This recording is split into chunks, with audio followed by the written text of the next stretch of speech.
like having your identity stolen and being unable to tell the truth. So are the games of our lives. I just want to come back to the gang, and you stole my pee! You stole my pee! And these are the games of our lives. Welcome everybody to the Games of Our Lives podcast.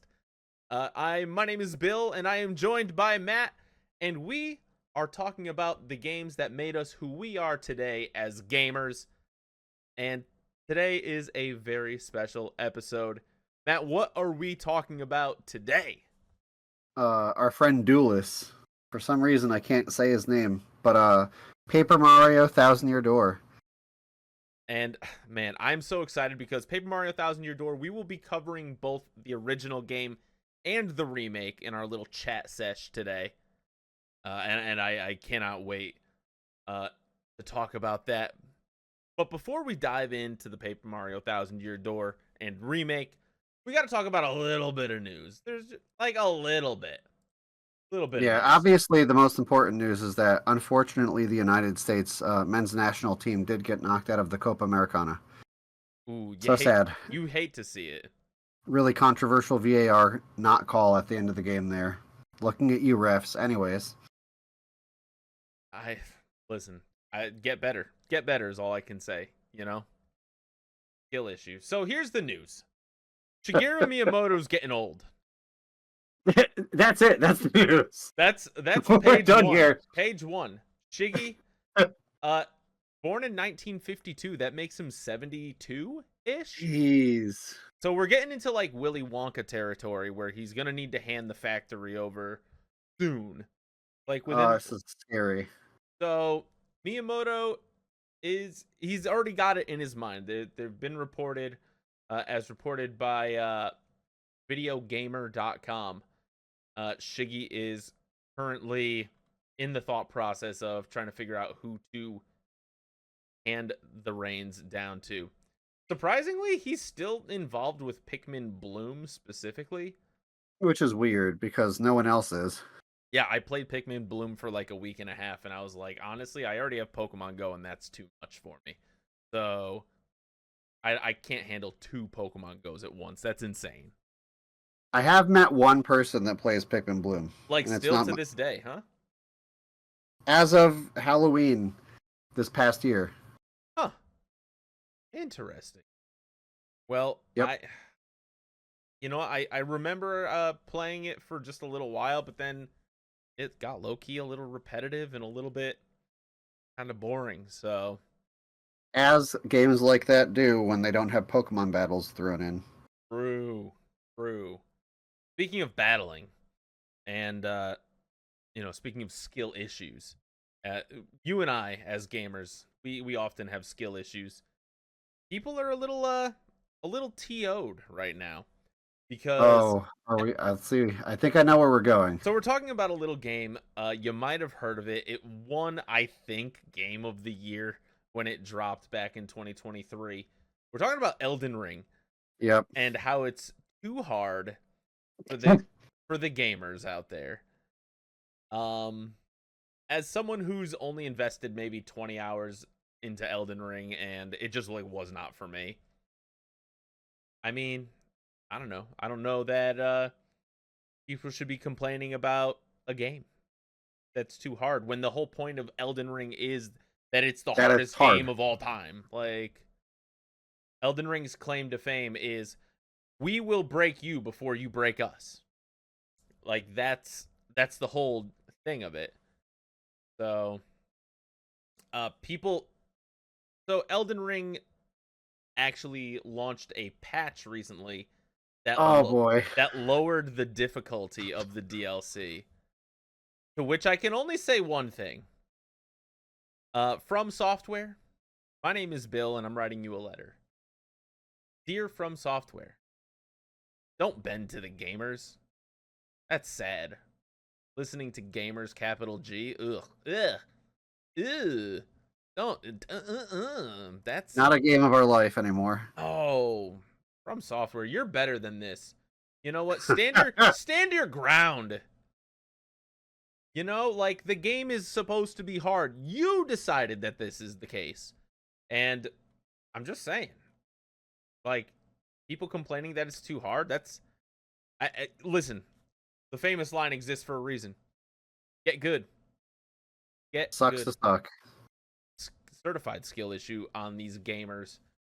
I Matt, have you ever played any of the Elden Ring or Dark Souls or Demon Souls or Lies of P, any of No, those games?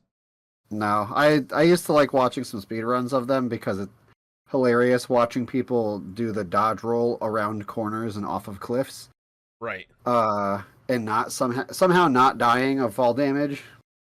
Impressive work. But there's one really important detail that I think this is the icing on the cake for this story. Okay. It might even have the cherry on top. Uh, the devs, one in particular, ensured that there was a little notice that went through with the update, with that patch, and it basically tells people, hey, you know those items that we gave you that are used to upgrade your character? Those ones, the ones that make you stronger, What? you should probably use those. Here's how you use those and where you use those. Oh my gosh. They literally put out a roadmap for the gamers. And people still weren't doing it, and we're like, God, this game is so hard. Brother. Yes, Oh, yes, this game is difficult, and that is actually one of the selling points. right. This is like that review of Cuphead where the guy couldn't get through the opening.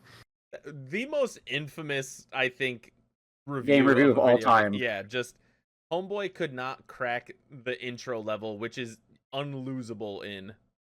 Oh, it's worse. It wasn't even the level. It was the It was like intro, the tutorial to the level. The tutorial screen just absolutely filtered him out. You hate to see it. You absolutely hate to see it. I was embarrassed for them. But anyways. Yeah, so that's what's going on in Elden Ring news. Capcom, by the way, just like a little aside. Apparently, the director of a certain game franchise, Koshi Nakanishi, was talking about a mobile game launch that's coming out called Biohazard, which I think is a spin-off of Resident Evil. And accidentally, I think, just let slip that Resident Evil 9 is in works. So that seems random, but pretty cool. Oh, Yeah. speaking of random, forgot to mention this about Shiggy. Yeah. In that shareholders meeting where he was talking to them, he was like, I understand that I am old. Yeah. And then he basically explained that he is like, his role is primarily oversight, and he no longer does work on games directly, except for Pikmin Bloom. I mean, that sounds about right. That makes sense. He basically was like, listen, I communicate with other companies and stuff about how they're going to use Nintendo stuff. I am no longer Nintendo itself. I mean, Shiggy's been more of a vibesman for the last half decade, it feels, anyway. Yeah, and you can tell because the games have gotten better. Ouch.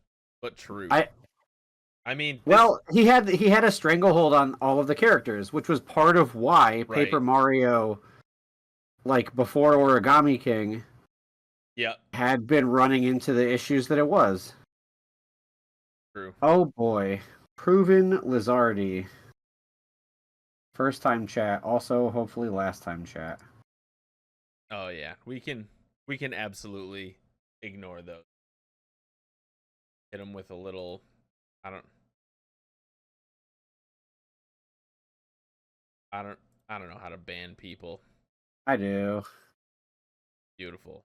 He's gone. It's gone. It's a bot. Yeah. Moving on. Shazam. Alrighty. So last piece of news. I just wanted to say that a certain video game came out this week for the Nintendo. A nice little first party jam, Luigi's Mansion 2 HD, is now out and available. I have not played it, and I probably won't play it. But I mean, it sure looks like Luigi's Mansion 2 HD. I am going to probably have to get that at some point. It's interesting that they dropped the Dark Moon from the title, because I believe the original title was Luigi's Mansion Dark Moon. Yeah, I also was wondering why they did that. So now this And one's part of just me wonders if they changed anything in the game. well, I mean, like they went from Luigi's Mansion to Luigi's Mansion Dark Moon to Luigi's Mansion 3. I think they just wanted to Have 1, 2, 3. yeah, keep it as 1, 2, 3, which does lead me to pray that they do remake 1, because Luigi's Mansion 1 was just such a fun game. I still, the vibes for that are just immaculate to me. Yeah, they introduced Luigi's like personality. Yeah, absolutely. So I listen. I'm hoping. Here's to hoping. I don't know that we're gonna get it for sure, and I can't say that it's coming around the corner, but I don't know. It might be. Nintendo's been kind of keying off on some of their franchises lately and really going like ham. So, like what we have to talk about today. like what we have to talk about today. Prime example. It's yeah, and I think that might be it for the gaming news that I want to talk about. Are there any other gaming news tidbits that you're keen on at the moment? They named the Player of the Year award in Magic the Gathering. Oh, what Named after Kai Buddha because he is arguably, if not inarguably, is the greatest player of all time. He has like top 8 Pro Tours in like 3 different decades. Wow. Which, in case you're wondering, is as many decades as Magic has existed. That So that was pretty wait, cool. Did Magic come out in the 90s? Yeah. For some reason I thought it was an 80s kickoff, but No, it was like 93, 94, somewhere in that zone. They first made it, and then it got more popularized afterwards. It was the first trading card game. I mean, and to this day it's still so good. Gotta love Magic the Gathering. Also, hi, Nick. And hi Nick. Yeah, man, that's awesome. You know what? I haven't really kept up on a lot of like the main players in the Magic the Gathering universe, but it's cool that they have like a named trophy, like a Lombardi, in their midst. That's really cool. So Yeah, it's a good thing. yeah, especially for a game that's got a legacy as deep as it does. You know, like you said, it's been around for 30 years now. So, like, that's kind of insane. Yep. But, folks, we're done with the news. We're done with it. It's over. Goodbye, news. In the past. In the past. Former news. Now it's olds. Because it's not new anymore. But we're. This is painful. That was painful. That hurt. That hurt. But we're going to be talking about a little game called Paper Mario: The 1,000-Year Door, originally released in on the GameCube back in 2003, I want to say, possibly even 2004. According to Google, May 23rd, 2024. Sorry, Bill. Hey, I was off by 20 years. Close though. 2004. 2004. Okay. So the game is a straight up sequel to Paper Mario for the Nintendo 64. Yep. And everything that happened in Paper Mario from a mechanics standpoint mostly makes its way on over here. Updated visuals, updated controls.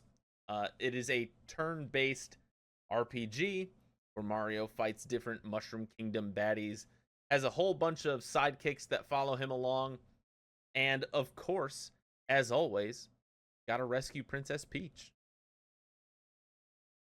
Now, She wants to be gone. Can we just admit this? I mean, like, at some point in time, I'm pretty sure She dances with a computer. Can we? I'm pretty sure. Yeah, is she really taking this seriously? Dancing with a computer, falling in love with a computer, just absolute ridiculousness. Uh, I I don't know what's going on, but in even in Paper Mario, or I'm sorry, Mario and Luigi Paper Jam, I believe the two princesses, you have Paper Peach and Princess Peach, they kind of just look at each other and go like, "Well, here we go again. Got another kid. About that time to get kidnapped, isn't it?" It feels like it. I forgot about that. Like absolutely, like Nintendo's aware of what's going on with this Princess Peach kidnap shenanigans, which is why I'm pretty glad they've been kind of steering away from that with some of their more recent releases. Like Mario Wonder, you can play as Peach, which I think is sick. And listen, even Peach got her own main game earlier this year with Showtime, Showtime. which Showtime was great. Showtime was a bop. It was a fun game. It was fun. And yeah, so Paper Mario: The Thousand Year Door. Matt, what is your first experience you had with the game? Oh God. I played it a little bit, but it was like my brother, sister, and I played through it together, and I think it was them together more than me. But then they got to like the final boss, at least in the main story, and like died. So I stepped in to help, and then died, and was like, "What? I can die in a video game?" Um, but I just remember, like, I remember the room that I was sitting in when we fought that boss. Like, we were sitting in what is now the den at my dad's house. It's like the far room at the end of the hallway on the right. Okay, And I yeah. remember that because it was a memorable enough experience because of how cool the game was. The music was amazing. The boss fight was just like this epic boss fight, and it had probably at the time my favorite like boss battle music of any boss. Uh, I mean, up there with Smithy, you know. Sure. So I don't know. There was a lot of wonder in it. It Had just felt you like it pushed the envelope on things that could be done in a game like that. had you played Paper Mario 64 before playing Thousand Year Door? Yeah, Okay. What boss was it that was giving you guys trouble? Was it the final boss or was it? it was Shadow Queen.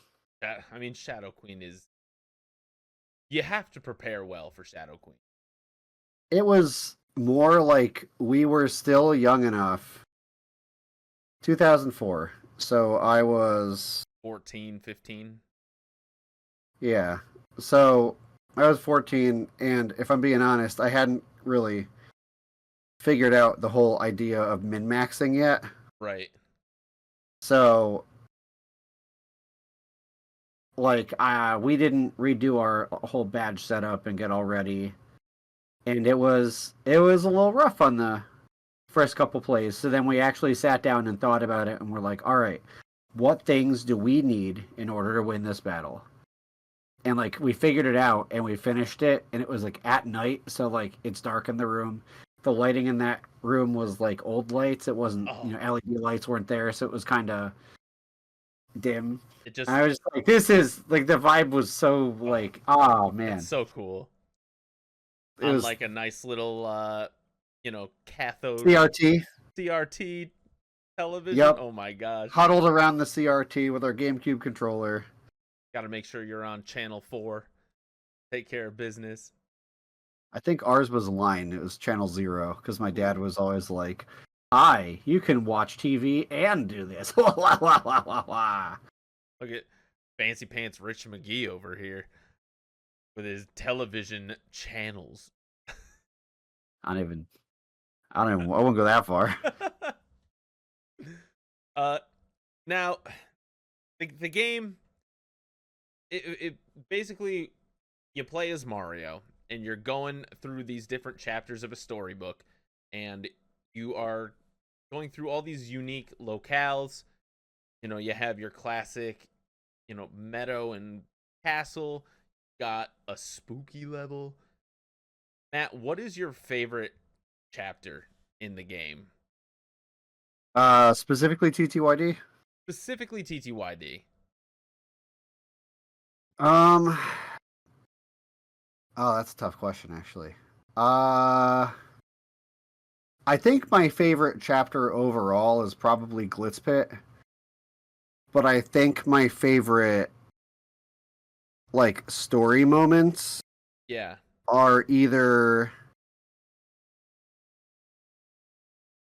Creepy Steeple because Duelist is just awesome, or oh man, I don't know. I also really like the Cortez stuff because our buddy Flavio is the dumbest character ever. Just an absolute dingus. Boom Bossa Boom Festival is an actual line that the guy says. He's a How do you singer. not? He's a singer, you know. Uh, What a guy. what a mad lad.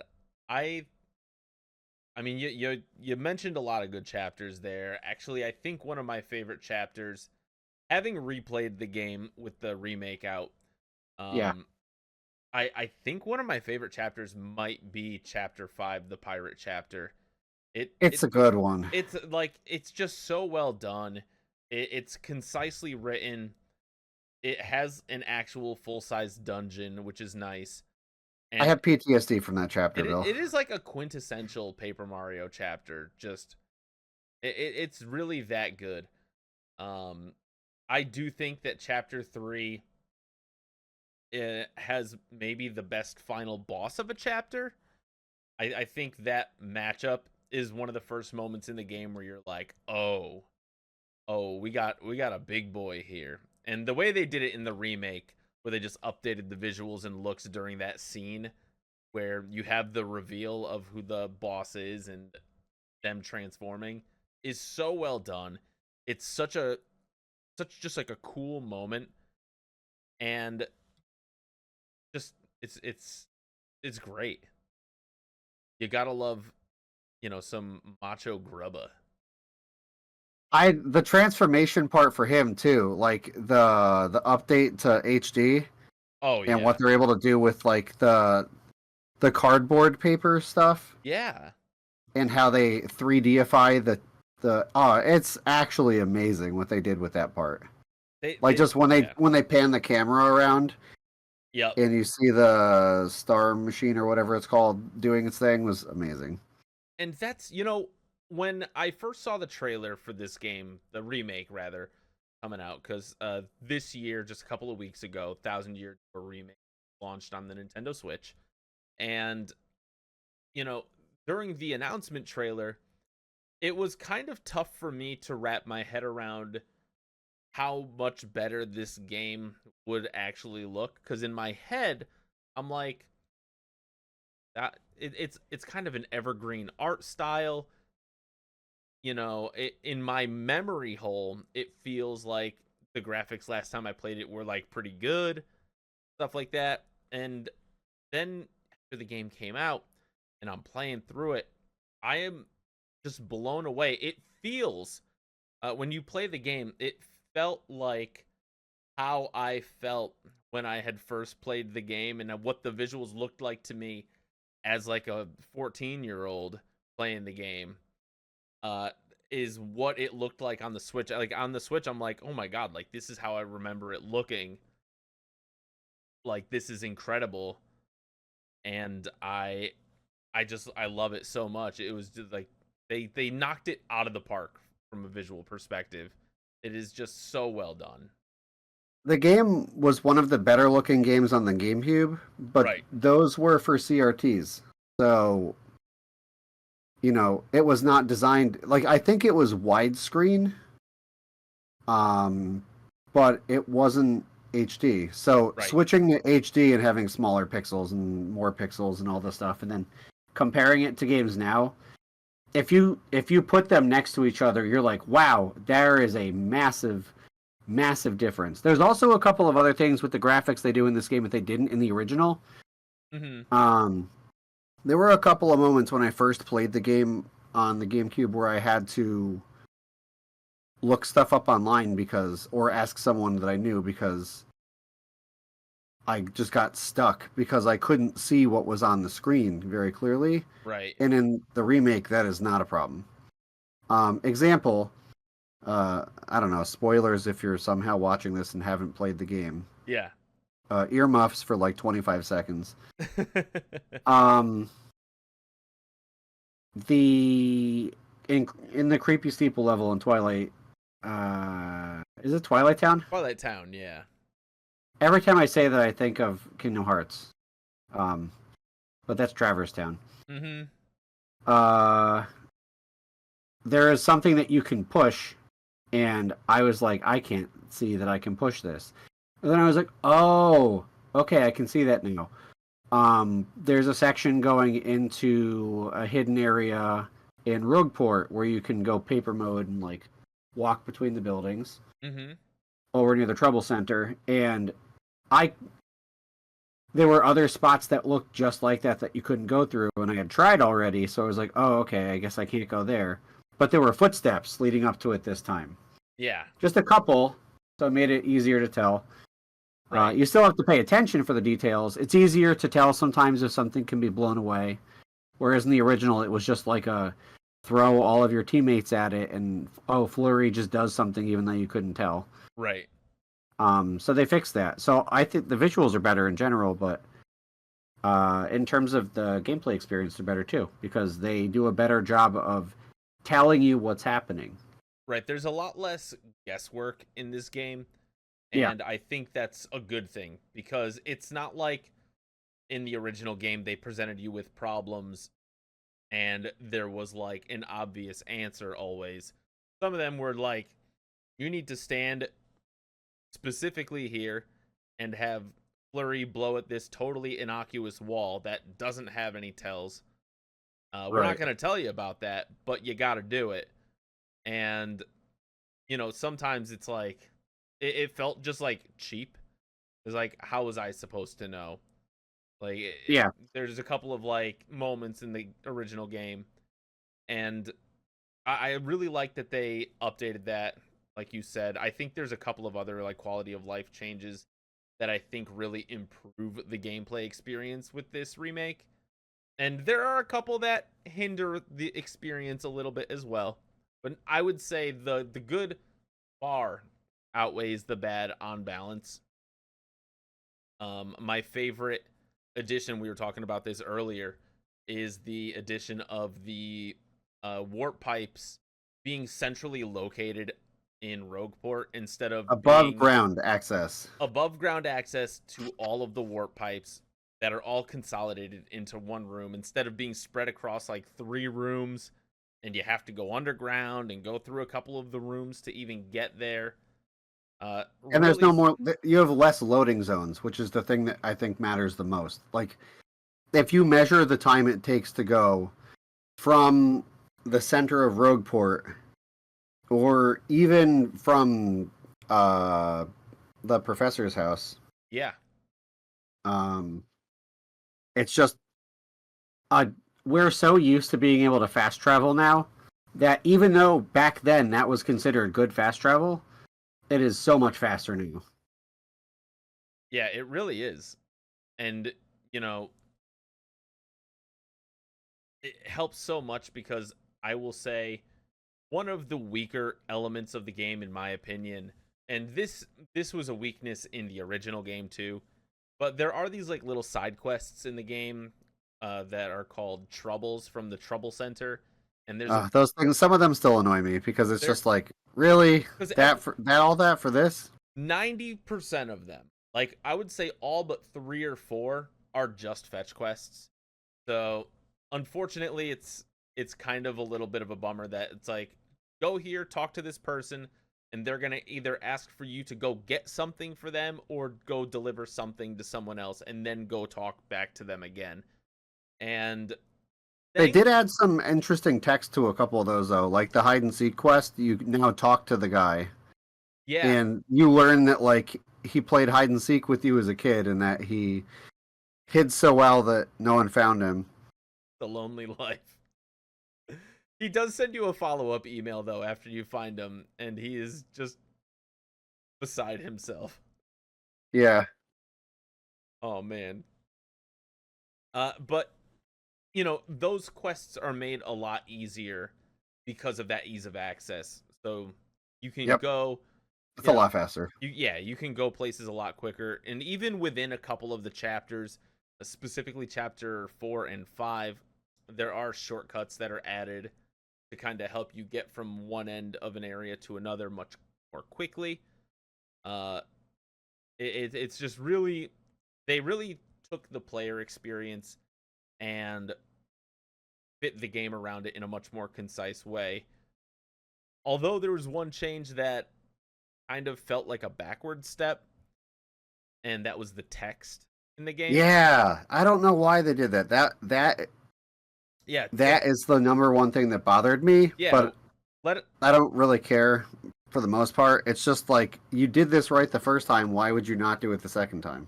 So, what is the text thing that they did? In the original, you could backtrack on text, and you could also mash through the text if you wanted to go faster. You cannot do either of those things now, and I don't understand why. Because those are not difficult to implement things, and they had already done it in the original game.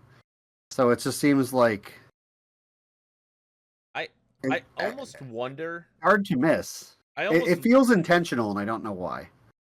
you know I don't know that you could do it in Origami King, and I wonder if they just straight up popped Thousand Year Door into that engine, and they didn't want to like redo Yeah, their text system, because maybe. a lot of the game does play very similarly to Origami King. Uh, Yeah, it does. Mario, That was probably the base of what they used. right? Like Mario now moves, his sprite moves in forward and backward directions. There are back sprites for every character, and just like in Origami King, you can hammer mash every character, and it is great. And I do it a lot. I have hit a couple of people with a hammer more than once. Although Gigi goes overboard, and if she doesn't like what a character did or said, she'll just sit there and like wail on them for like 30 seconds while we're all sitting there staring. Like, all right, Oh, you yep, you hit him. you talking about my guy? Okay. Talking about my guy Podley, who absolutely deserves every hammer smash he gets. Just What's the dude with the pink wig? oh, Frenchie McGee. I don't remember Yeah, his name, but his I name can't is remember his like, name. I always call him Disco Stew, but Gigi beat Disco Stew with a hammer for a solid 30 seconds. he deserves it. He's a literal creep. Yeah, he Dupree. is. Yes, Dupree. Dupree is an absolute creep and deserves everything that he gets, in regards to getting bopped, because he's a freak, and it's just you know I'm surprised Goombella didn't bonk him more. Saying. So another thing they added in the game for the remake was a really fun badge that let you listen to the retro soundtrack. Now, Thousand Year Door, we didn't touch on it too much, but the game has a fantastic soundtrack from start to finish. Oh, it's got some of the best songs ever And in a video game, as far as I'm concerned. they did basically a top-down full remake of the entire soundtrack, including adding a handful of songs. Uh, Yes, Specifically yes, tweaking the battle theme for each chapter. and that was an amazing change. It honestly, it keeps the game so fresh because when you're playing the original game, you know the battle music is the same throughout, so the battles can sort of get monotonous in that sense. But when you are in a new world and every time you're in a new location, the battle music is a little bit different, has like a little bit of a different tempo, a different vibe. They're like, Different oh, instrumentation too. They'll use different totally instruments. different. Yeah, absolutely. Like they went with like the rock, like guitar, drums stuff for Glitzpit, which was a really nice touch. They have the spooky stuff and Creepy Steeple. Right. Um, I think my favorite one is, and I don't know that you've gotten there yet, but my favorite is Chapter 6's battle theme. It is I've not heard it yet. I'm intentionally avoiding all of the stuff online. they did like jazz instrumentation with it. It is absolutely wild.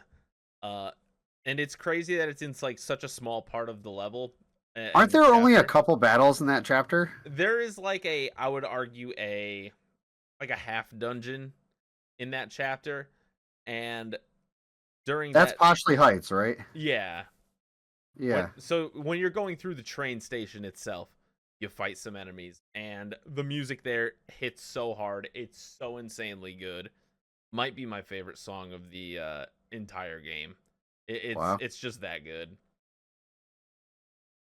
So you're playing with the new music then, yeah? I played with the new music. I didn't use Okay. I used the badge just in Rogueport just to like hear the difference, but Yeah, I did too. then I was like, you know what? We're just gonna do the music. That's just how we're gonna have to roll with this one. It's Here's something interesting. yeah. Guess who wants to play with the old music? Does LTT want to play with the old music? Yeah, Ty and Gigi want the old music. Gigi likes the older soundtrack better. Huh. I I wonder why, because it's very it's just objectively better, really, for the most part. So it's kind of wild. I think she likes the electronic music sounds. Okay. But that makes sense. I do think it's interesting because I love the original soundtrack, but I've been using the new music. I put the badge on just so I could show them the difference. Yeah. Pretty much. I put it on and then I realized I was like, this sounds repetitive after having things that are so different. Right. Right. Plus, yeah, I mean, you and I have been listening to this music for 20 years. I mean, Yeah, so like we've heard these songs for 20 years. Now yeah, that's we true. get an opportunity to hear like these brand new versions of the songs that we love. And now they love them for, because they're experiencing it for the first time, which is super cool. Um, I do appreciate, by the way, that in this game they did add a quick change ability in the overworld, so you can swap partners just Yeah, with it's a little it's like partner ring that you could swip through. it's barely faster, if faster at all. But for whatever reason, it feels better. I would say it's a little faster because Maybe it's quicker to bring that wheel up than to pull the pause screen up, I think. you didn't have to use the pause screen; you could use the C stick. That's true. I forgot about But that. but the C stick is annoying, and you would miss hit on the C stick sometimes, and that was, Oh, you I'm know, in badges. Crap. I hate to see it. Speaking of badges, there is another new badge. Um, yeah, this is crazy. are you talking about the simplifier or the unsimplifier? Are those new? I feel like those have been around. I thought one of them was new and the other was not. Possibly? But the badge, there is a 100% completion badge that exists in the game. So if you fight every boss, get every tattle, uh, I believe collect every star piece, and cook every recipe, you get a badge in the mail signifying completion of the game. It's strictly a visual badge, but it's pretty cool. I'm happy they did something like that because you didn't really get anything for Oh man. 100%ing the game Now I previously. have. Now I'm gonna have to go on a hunt for all the crystal shards or star pieces, rather. It's not it's not bad. And the two super bosses that they introduced are so much fun. They may be two of my favorite bosses in the game. Just because what they do is just so insanely like just silly. And That sounds good to me. yeah, oh, they definitely are far and away the most unique enemy encounters in the game. Macho Mouse. Macho Mouse. That would Uh, be horrifying. that would be terrifying. But everything else that was in the game really makes a return. You have the Pit of 100 Trials, which I would say gives you a little more money than it used to. which is, I think most things do. yeah, I think money in general is just easier to come by. Your wallet is larger in the game. Your wallet now holds 10,000 coins instead of just 1,000 coins, which is a huge upgrade. Uh, which honestly kind of makes certain items obsolete. Like I remember in the old game, you had to like buy gold bars to save your money if you wanted more than that. Yeah, But now they're a little obsolete. I'm Yeah, fine with that. absolutely. And then when you beat the Pit of 100 Trials, you unlock the ability to jump back into the pit at floor 50, which is a nice little, the first 50 floors, let's be real, if you're in the end game already, It's not even worth fighting. it's so much work. It's so much work. And you're It's going to just tedious. yeah, it literally is just like, all right, how can I survive this monotony? You end up Right. It's no longer the battles are no longer the worry. It's can I convince myself to go through 50 floors of nothing? They respect your time more in this game, which I appreciate. it is a much quicker experience if you are just playing through the story. I do think that is the case. Like I think you could probably rip through this game in like 25-30 hours and have a good experience with the game. If you're gonna 100% the game, you're probably adding an extra 15 to 20 hours looking for all like the star pieces and fighting the bosses and stuff like that. But it's stuff. It's just good stuff. So, who's your favorite partner? So there are what, 8 partners in the game? Something like that. We've got Goombella, Coops. We know what Coops rhymes with. Oh, he's Poops, baby. Goombella, we Uh, got Poops, we got Flurry, we got Yoshi, we got Ms. Mouse, yep, we got Bobbery, yep. we got Vivian. I miscounted on my fingers. All right. I think it's 7 though. Uh Yeah. and I think the character that I ended up using the most all the way to the end was probably Goombella. Yeah, She's Goombella does the most damage. she's your best damage dealer.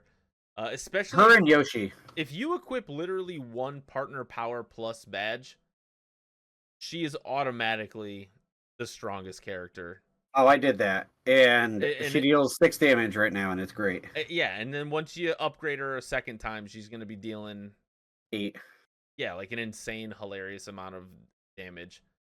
Uh Bobbery might have the best story of all the characters in my opinion. Like I liked Bobbery's tragic tale, but Yeah, the ending to his story is so heartwarming. yeah, it really is. Also, like Oh, they did Vivian right this time too. they did do Vivian right I for pissed sure. off a lot of people on the internet with that one.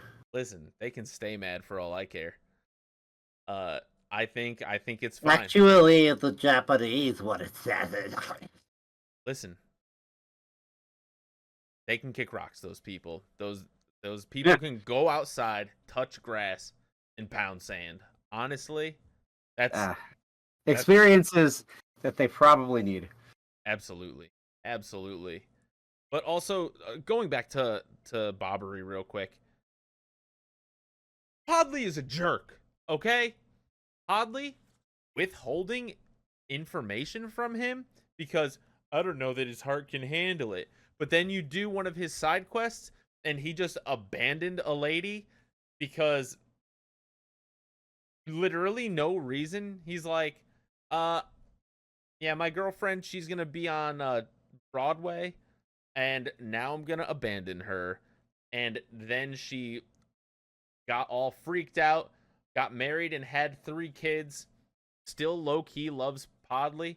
And the game gives you an option to either lie to her or absolutely eviscerate her soul. That is crazy for this game. You can either be like, no, Podley's actually a jerk and he doesn't love you, or you can say, no, he still cares, but like he just can't. And like that's like you lie to her, but that's the happier ending. But if you tell her the truth, she's like sad for the rest of the game, I think.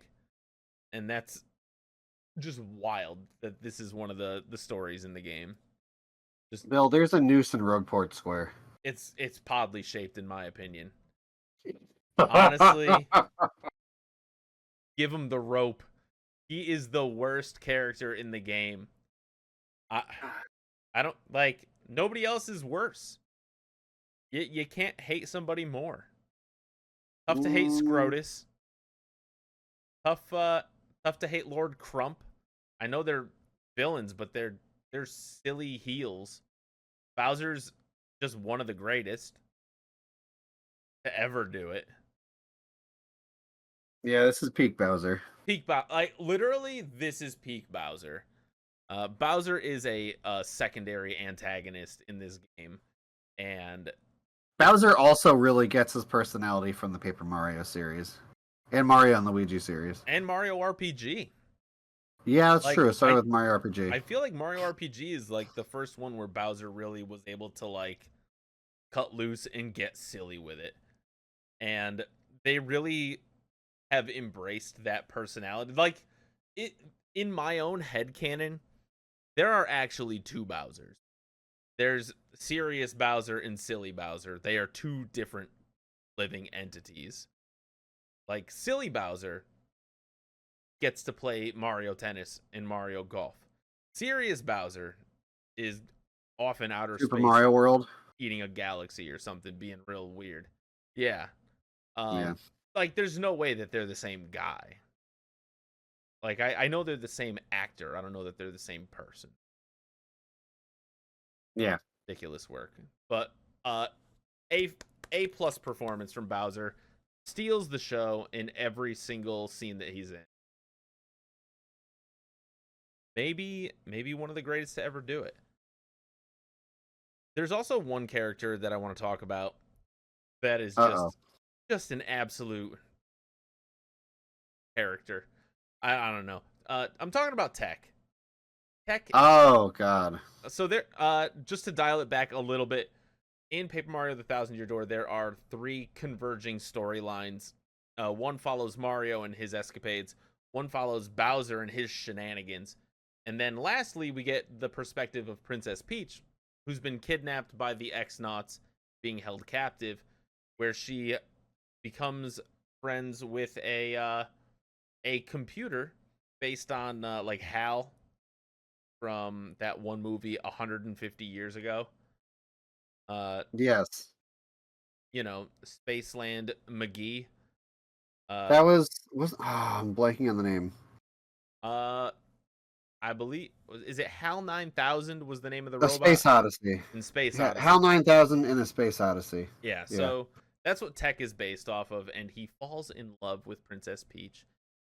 Matt, what is your favorite Tech shenanigan that happens in Um, the game? I definitely think the weirdest one is the fact that Tech is just like, "Hi, you're showering." That's a little That's spicy. that's troubling. I think my favorite one, uh, I don't know, it kind of hits you in the feels when you're at the end of the game and he's like, Groats is bad, Yeah.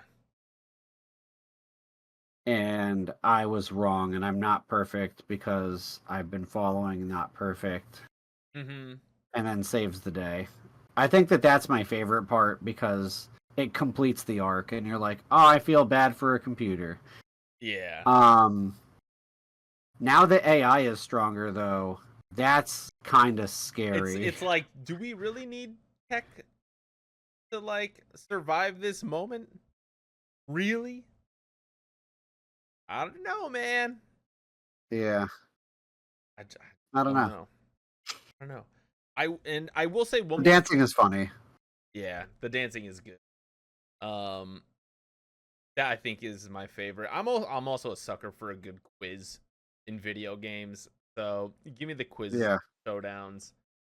Uh, I think one last change that I'll mention and this is kind of like an end game thing, but one event that had been established in the previous Mario RPG games, both in Mario RPG on the Super Nintendo, Paper Mario for the 64, was that when you beat the game, you ended during the credits sequence with a character parade, which were super common in like the SNES era. Like Donkey Kong Yep. Country did them, Mario RPG, Yep. even Super Mario World had a little character parade type thing. Yep. And they, in the original game of Thousand Year Door, there was not a character parade. There was just like silhouettes marching around the credits. Yep. And they brought it back. And they brought it back. I won't spoil what happens, but it is so well done. Did I cry a little bit at the end because I thought it was amazing? I'd never admit to that, but Honestly, you can just admit it, Bill. Everybody died. I was crying, okay? That was beautiful. It hit me right in the feels. Now, man, they did that with Mario RPG as well. Oh, the Mario RPG parade was so good. Mario RPG parade hit me harder. It absolutely hit me harder. Like when Smithy crushes all of the enemies and they're like, listen, and then they waddle away. Just now, while you were describing it, I got like the nostalgia shivers. You know what I'm saying? Oh yeah, yeah. For me, it was when it like went from daytime to nighttime. I was just like, oh yeah, that was amazing. Brother. That was just an incredible moment in gaming history. It just felt so good. One last question about the partners. You get a partner in the game, and it's a baby Yoshi. And Yoshi's got all different colors based on how much time you spend with him as an egg. Matt, what color is your Yoshi right now? Orange Yosh! And I named him K-N-I-C-K for Nick, short for Knickerbockerless. Oh, Knickerbockerless. Is it? That's not the New York Knickerbockers. No, those are pants.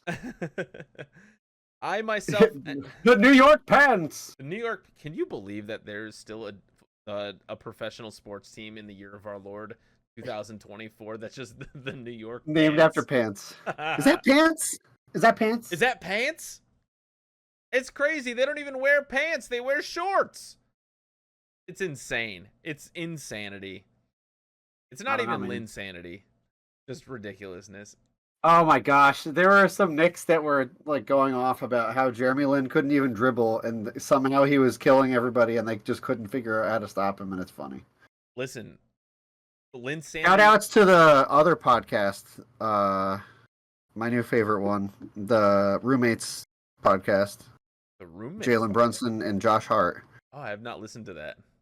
Oh my god, it's so funny. I was gonna text you and be like, "All right, me, you, and Ty P," because I was in my head. I was like, "Is it Derek or Ty P?" In this one case, I think Ty P fits because sports, specifically basketball. Fair enough.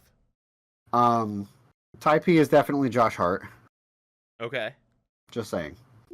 Is he going t-shirt time? He's the goon. I think either no, actually, you might be Josh Hart. He's serious about sports, so he's probably. I put him at he's Dante DiVincenzo. I'm definitely Jalen Brunson. I'm the dad of the group. I'm like, all right, guys, what do you? Ty can't do that. T-shirt time. Oh my god. So good. So good. Anyways, back to your scheduled programming. My Yoshi is red.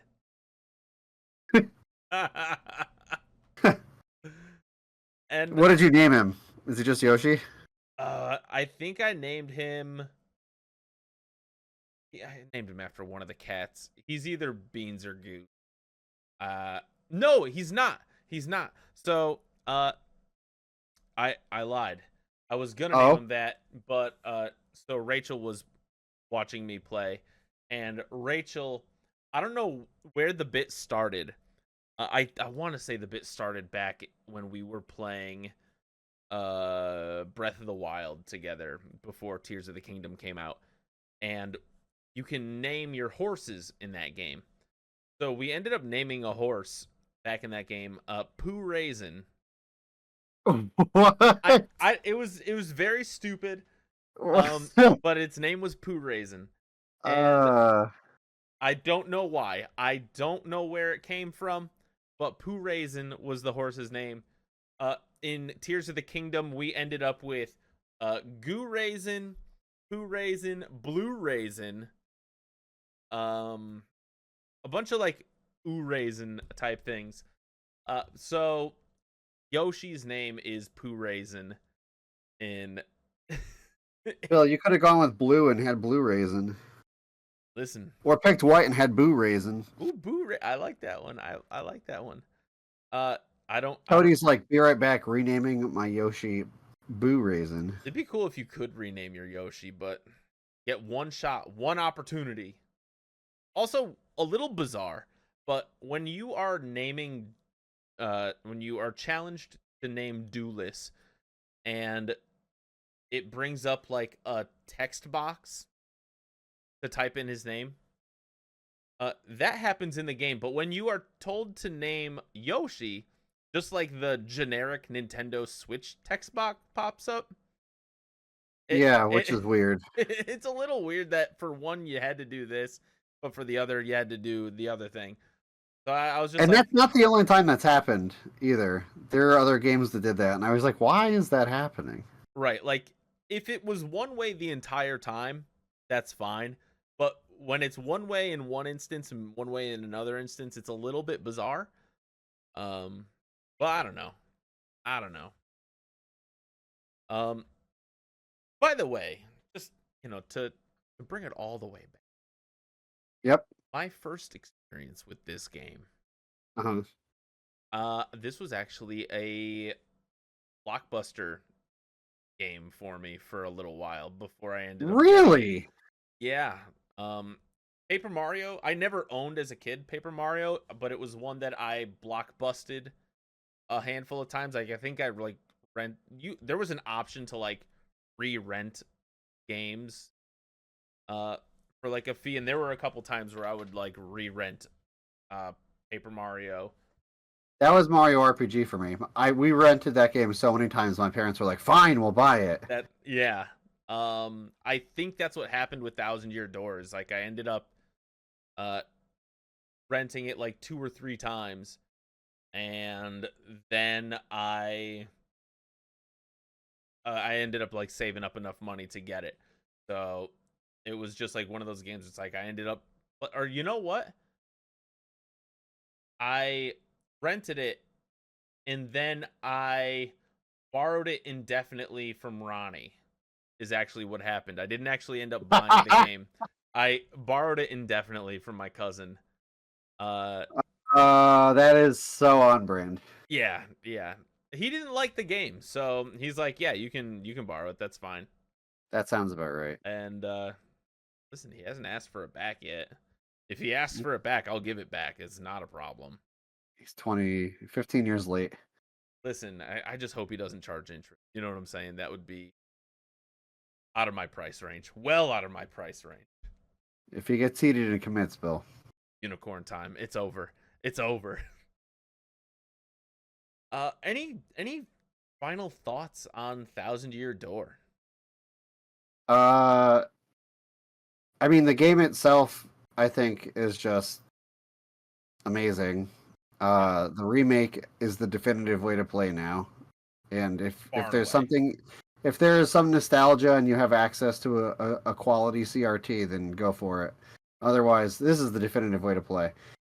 I think something that's really interesting is what games it has inspired.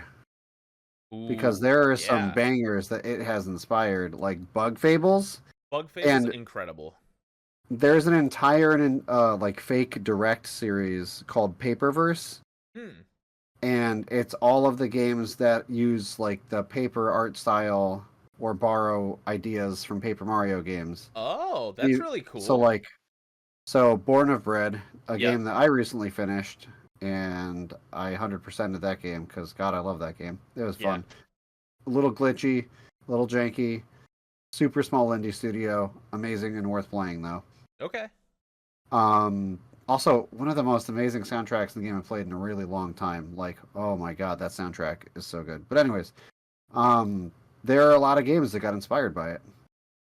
Huh. And it's a good enough game series that you get things like Bug Fables, which become these like really big like online communities, and there's just so much stuff that is borrowed from those games now.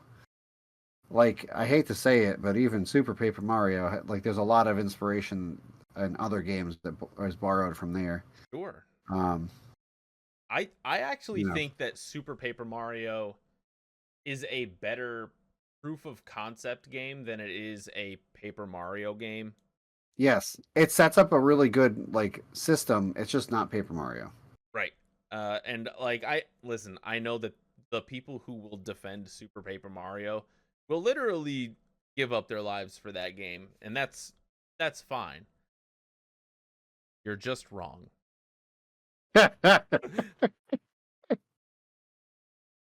uh, I'm just kidding. I'm just kidding. But no, you're not. listen, if we didn't have Super Paper Mario, we never would have gotten Sticker Star. And that's, you know what? You're going the wrong way with this, Bill.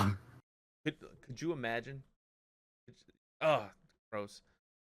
Listen, the first two Paper Mario games in my heart are the best two Paper Mario games. Super is really interesting from a mechanics perspective, but it doesn't really put it all together for me. I think the game is really fun. It I think the thing that honestly messed it up for me, I think, was the art direction. wasn't a huge fan of like that digital art style that it was going for. I get what they were doing, but it felt a little too far away from Mario. Like, Yeah, again, if it had just not been Paper Mario, I think I would have looked at that game and been right? like, "This game is sick." Yeah, But I because it was Paper Mario, I was like, 100% "That's not what agree. I want." Because the only things that were really Mario about the game were the fact that you get to play as Mario, Peach, and Bowser. But if you were to replace Yeah, them with any three other entities, the game does not fundamentally change. you do lose one really important thing if it's not a Mario game, though. Lose Mr. L. How did you know exactly what I was You going to say? lose Mr. because Mr. L is incredible. You think I don't have my finger on the pulse of a Luigi situation? Come on, like that's I want like a Paper Luigi where Mario like tries to save somebody or do something gets kidnapped, and you have to go with Luigi's Misfits. listen. I Like think I want a fried calamari squid thing. right. Like Well, I want fried blooper to be a companion. the You know? the Waffle Kingdom story with Luigi, Yes. where you still go to Luigi Rogueport. and the Waffle Kingdom Adventures or something would be like god tier. I mean, it would be like Luigi and the Miraculous Compass or whatever it's called, right? Yeah. The Paper Luigi, the Miraculous Compass. You still use Rogueport as a base, so you don't have to change much there. And then you just make like 7 new worlds. It's a slam dunk. Nintendo, year of Luigi, let's do it. I We like this idea. we already did Luigi, so we got to do a squeakquel somewhere. So had to be done. Has to be done. That's that's the games of our lives. You know what I'm saying? So we've got a segment here that we do on the games of our lives called Tip of the Hat, Wag of the Finger. Matt, do you have any tips of the hat to share this week? Uh is it okay for my tip of the hat and wag of the finger to both be for the same people, Yeah, but for different reasons? 1000%. Watsy. Wizards of the Coast. What did they do now? They released Modern Horizons 3. So the person who won the Pro Tour Okay. announced in their Pro Tour winning speech Mm-hmm. that their deck was crazy stupid and should be banned and will be banned, and that they are going to wave goodbye to it as they leave. And in like on a live broadcast, told people not to invest in any cards from their deck Oh my god. because they fully expect it to be banned. For the record, this person had top eighted 5 of the last 6 Pro Tours, and they finally won one. So, like, this is not a player that just got lucky. They're Right. a fantastic player, Consistent. and they're also, it seems, a very down to earth person. So that was like, wow, Watsy, how did you release cards that were so poorly tested Yeah. that you ended up here? And then I look back at the past and go, all right, every Modern Horizons set they do this. Yeah, I feel like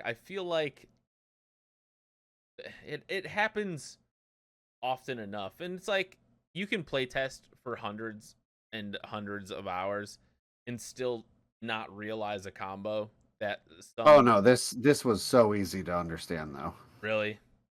The card is called Nadu. It's a bird not too dissimilar from Natu and Zatu. Okay. And its thing is, if it gets targeted, you look at the top card. If it's a land, put it into play. Otherwise, it goes to your hand. And That's you can so do that powerful. twice for every creature you control. That's crazy. It's a 3-mana creature. It's 1 a green and a blue. It's like a 2/2 or whatever. But basically, you just play that with like protection spells and things like equipment that can target. Wow. And you can just, if the creature gets flickered, you targeted it, which is nice, right. and then it re-enters and can be targeted twice again because it's effectively new. So wow. They knew before they printed it. They announced that they would be watching this card. Yeah. Before it was released, and then And left it for the Pro Tour. That's Because it said, insane. "Oh, there are other decks that are good. People have won with other decks." But they also, renamed the Player of the Year award for Kai Buddha. It should be noted, Kai Buddha is one of the best players of all time, and has cancer. And they gave him like a time for his speech, and during his speech, he talked about the fact that like he's so thankful that he got to enjoy this game for the 30 years he's been playing it, and he hopes that he can make it to another Pro Tour or two, but that he's so thankful to have been part of the game for as long as he has and all that. Yeah. And now for the ultimate wag of the finger. Uh-oh. Last year, WotC got rid of the Hall of, or was it this year? I forget. But they got rid of the Hall of Fame invites. Wow. So this guy, in order to go to another Pro Tour, had to qualify. Ultimate tip of the hat. This guy was known for being unbeatable on Sundays. There was a Pro Tour qualifier ran at the Pro Tour, and he won the Pro Tour qualifier on Sunday. Yo, let's go. Let's go. Buddha, the true goat of Magic. Undefeated on Sundays. The opposite of Chick-fil-A.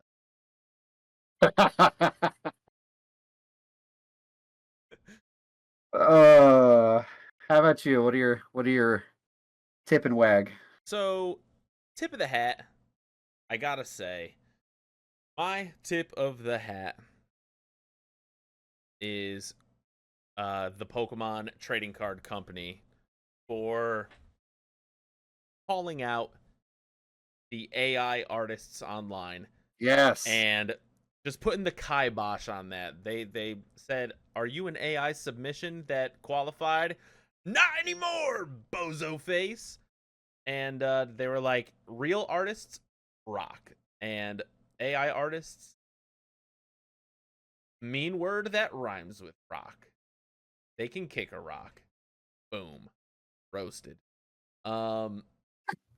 But yeah, I think it's fantastic for the people, right? Like, it is such a huge moment for the Pokemon Company to like acknowledge that, even, and be like, you know what, you're right. Part of the entire draw of trading cards in general is the artwork for them. So, and they've been doing a really good job of celebrating that, especially over the past couple of years.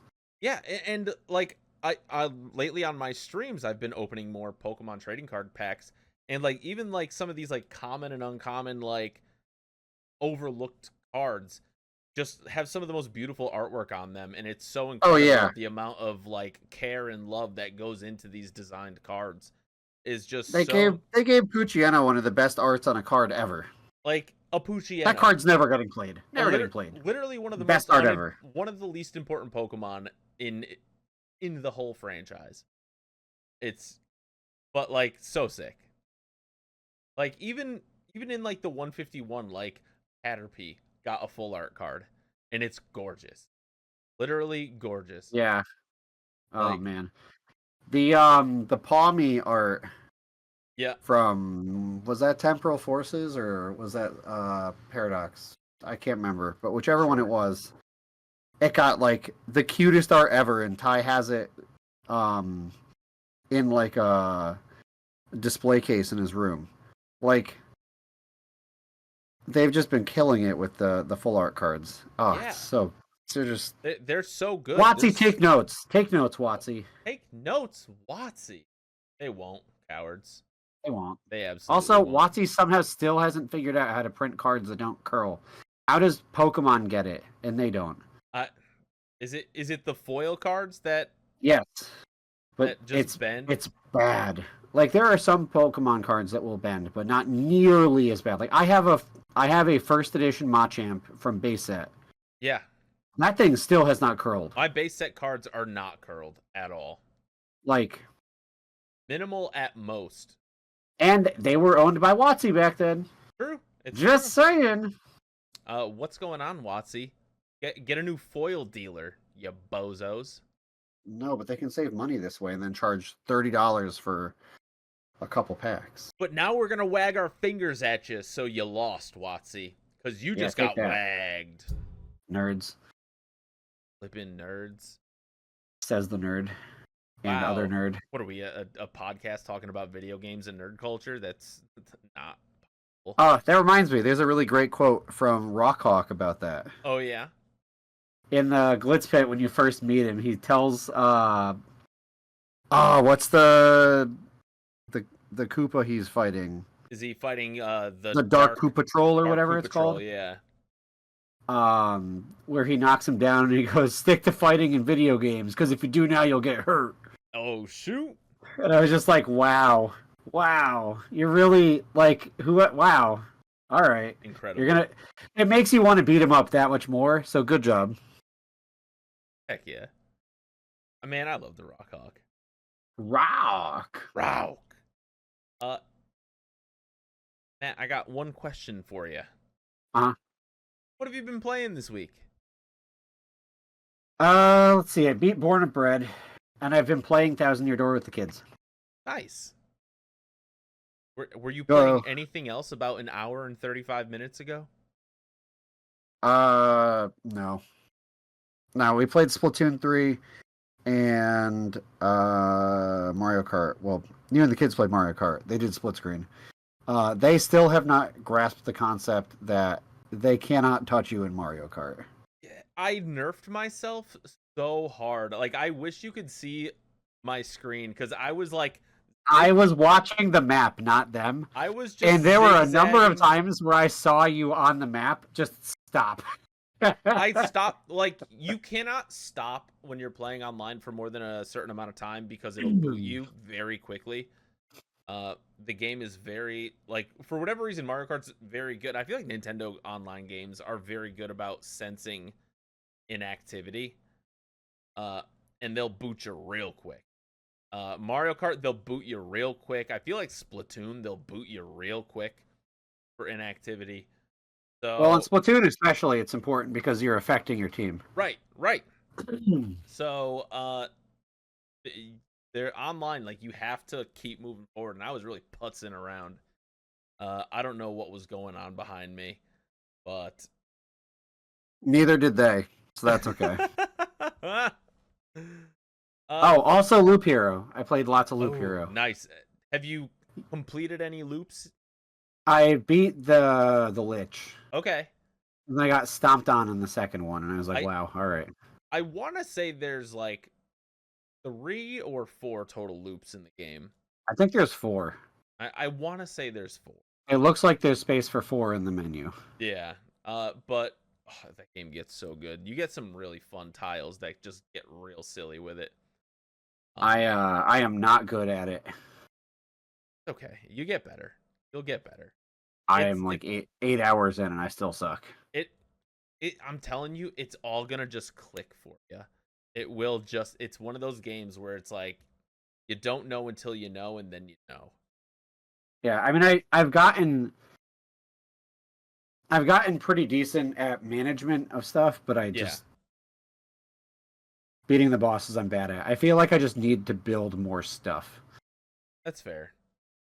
That's fair. But yeah, I bet you. What you been up to? Games I've been playing aside from a little Splatoon 3 and Mario Kart. I played some Magic the Gathering with a couple of friends. Shout out Minty. Shout out Jambi. Shout out Ordinary Gamer. We had a little four-way, fatal four-way in Magic the Gathering Commander. I lost, but I came in Shout second. outs to Spell Table. That's the spell table. Like tip of the hat to spell table. But listen, your boy came in second place, which, if you ain't first, you're last, so really doesn't matter at all. Well, I don't know. It depends. But I had a really good time. It was a lot of fun. Go play Commander if you don't already use proxies. It's fine. Go ham with it. Some cards are too expensive. Yeah, I don't feel bad not giving Watsy money. Yeah, no, they haven't earned it lately. But the other game that I've been playing a lot of lately is Yakuza 0. Finally diving back into it. I was playing it on and off earlier in the year, but kind of took a little bit of a break. And now we are back in. We are riding the Kiryu-san wave, trying to beat this dang thing before I get over to Japan, just so I'm familiarized with the areas. Because they import. It is like the Grand Theft Auto of Japanese games. Right. It is literally GTA Tokyo / Osaka. Yeah. So I'm enjoying it so far. Doing a lot of real estate moguling lately. Okay. And yeah, I got challenged by one of the other moguls in a karaoke battle. Dominone. They didn't let me pick that song. I was actually really disappointed. That's upsetting. Yeah, but the song they did pick was Heat, so I can't even be too upset. Matt, do you have any parting thoughts? I think we're gonna be getting close to wrapping this one up today. Yeah, there are 3 games you have to play, or else you're dead to me. Those games are Thousand Year Door, Yes. Bug Fables, Yes. and I forgot. Dr. Fizzwizzle's Animal Rescue. Just kidding. Born and Bred. Go play it. Go support indie devs. Indie devs, and weirdly enough, recently Nintendo have been killing it. So like I did see a meme online where it was like the Luigi wins by doing nothing, but like Nintendo was the Luigi. Yeah, But like they're just not destroying themselves. But it's so incorrect because like Nintendo is actively doing good. Right. On balance, they're actively doing good.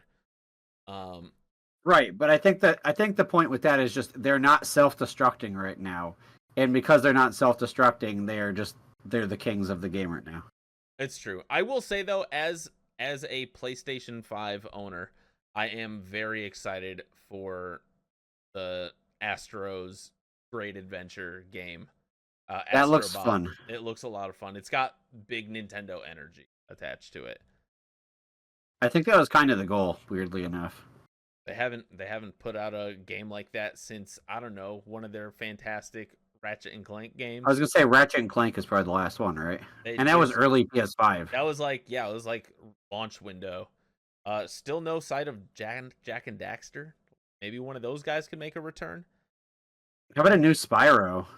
Ooh, Spyro would be heat. Actually, so they just got freed from their prison. Toys for Bob. Yeah. Or Toys Made by Bob or whatever. I think it's Toys for Bob. I think that's right. They just were freed from their contract prison. Hey, yo, let's go. So I'm secretly hoping for a new Spyro. It's not secret. I just said it out loud. I'm hoping for a new I'm Spyro. secretly hoping for a new Banjo-Kazooie. But I will play Yooka-Replaylee when it comes out. Yep, because they're fixing the things that I hated about the original. Which was 80% of the game. Yeah, unfortunately. I mean, yeah. It's going to be really good now. It looks really good now. It looks great. I'm excited. It'll be the experience I hoped for the first time, I think. Fingers crossed. Fingers absolutely crossed. But I want to thank everybody so much for listening. Matt, thank you so much for hanging out and talking Paper Mario, the 1,000-Year Door. You can follow Matt at Battleon on Twitter and YouTube. You can follow the show, the Games of Our Lives podcast, on Twitter and Instagram at Games of Our Pod. You can listen to this podcast just about anywhere. You can listen to it here on Twitch. You can listen to it on YouTube. You can listen to it on iTunes and Spotify. A lot of places to listen to Games of Our Lives. And you can follow Bill literally where you're already doing it. Good job. Here on Twitch at Bill the Fajita. Also on Twitter at Bill the Fajita. Thank you again so much for listening. We have to figure out like a real good sign-off phrase, like a nice little catchphrase, because right, like the show needs. I don't know what it is yet, but I've been ripping "I love you" an awful lot lately. But I don't think that's strong enough. Honestly, I think it's in the name, and so are the Games of Our Lives. Ladies and gentlemen, Paper Mario: The 1,000-Year Door, one of the games of our lives. Workshop it. We'll workshop it. I don't know. I like it. We'll see y'all next time. I love you. The end.